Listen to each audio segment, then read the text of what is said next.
ডালটা ভিজিয়ে রেখেছিলাম, একটুখানি জল দিলাম, একটু 2 টুকরো আদা দিলাম, লঙ্কা, একটু হলুদ, একটু চিনি,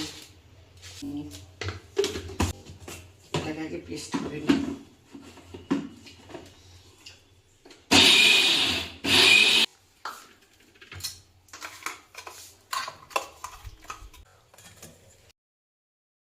বড়াটা ভাজবো, তেলটা গরম হোক।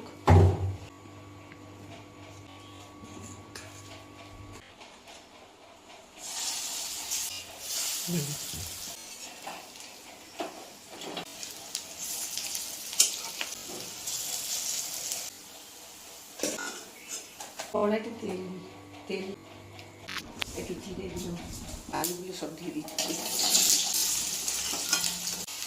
ডাঁটা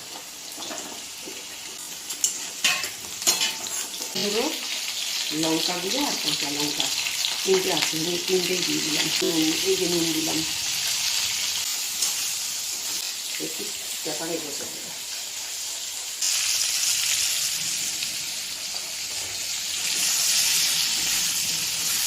টমেটো কাটি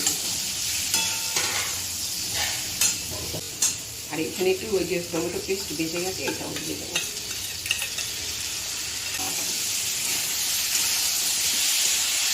অল্প একটু চিনি দিলাম। গ্রেভিটা না হলে আবার এই বড়াগুলো যাবে তো, পাতলা তেল তেলে হলে আমার ভালো লাগবে না। একটু সেটা ধোয়া জলটা এর মধ্যে ঢেলে রেখেছি, ডাল বেটে মিক্সি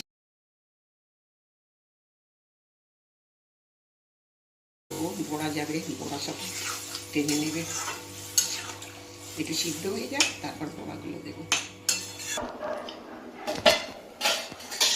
খুব সুন্দর হয়েছে। এবার বড়াগুলো দিলাম, ঝোল না টেনে নেয়, বেশিক্ষণ রাখবো না। গরম গরম খেলে ঝোলটা না টাইম পাবে না বেশি ঝোল টেনে নেওয়ার।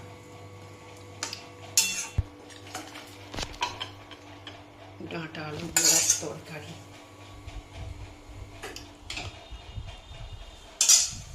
টমেটোর খোলা।